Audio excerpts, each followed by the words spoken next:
I've seen things you people wouldn't believe.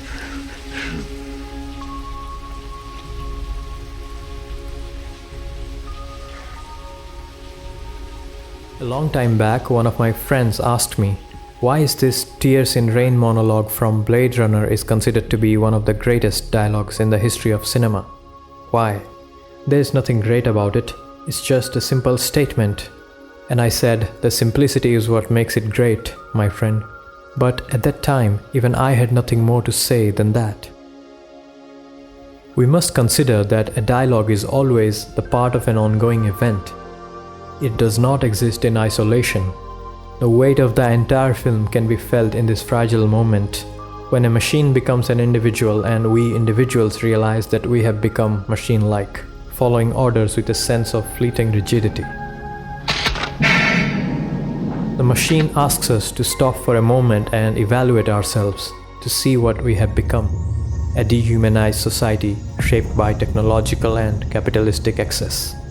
Before I got signed on, where I explained to him, that what I thought would be interesting for the character, and basically saying, can I put in all the things that don't belong there, the things that are so amazing about people, sense of poetry, sense of humor, sense of sexuality, sense of soul, and really said, I like all of them. Keep them in. We'll work with them, and we'll find a way to get them out in different scenes. Attack ships on fire off the shoulder of Orion. I watched C-beams glitter in the dark near the 10-house gate. The desire of this machine was only to live a little longer, because it's too attached to its memories. It's too attached to the feelings driven from the memories and a sense of purpose driven from those feelings. The desire to exist in a world full of cruelty and unfairness. Even fake and implanted memories can evoke real emotions, and that is what's important here. It's not a question of what's real and what's not, it's rather a question of empathy that seems to be disappearing from society.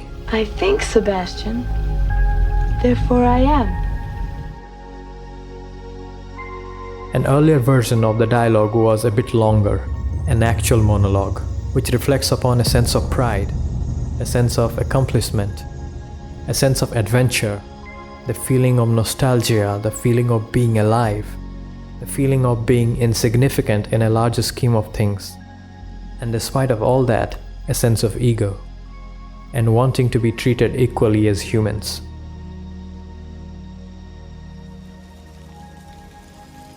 There was a real page of opera talk that, is bad in any script. I don't care how you look at it. And this was high-tech speak that had very little bearing on anything, that the movie had shown you before. So I just put a knife in it.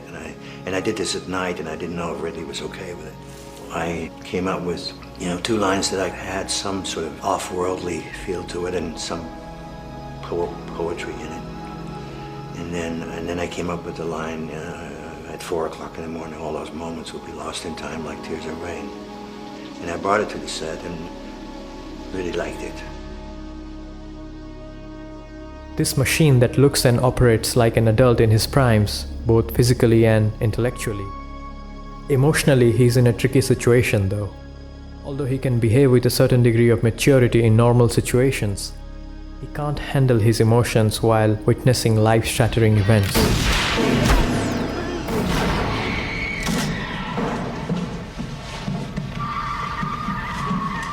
Because in a way, his emotionality is still that of a 4-year-old child.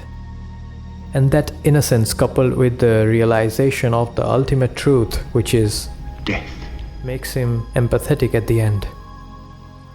At this point, he has nothing to lose, nothing to gain. His tears are the ramifications of that overwhelming innocence that pours out in the form of this eternal rain.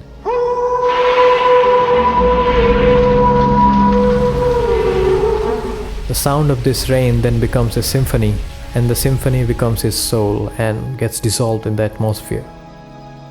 The symphony is nothing but noises brought to harmony, and that is a sense of purity. The light that burns twice as bright burns half as long, and you have burned so very, very brightly, Roy. The tears are the tears of neither sadness nor happiness. They are the tears of fulfillment, tears of truce and peace. Even if that's a momentary peace, each drop of those tears holds his sanctuary in it. But the question still remains. Is it one of the greatest dialogues in the history of cinema? To be honest, I don't know.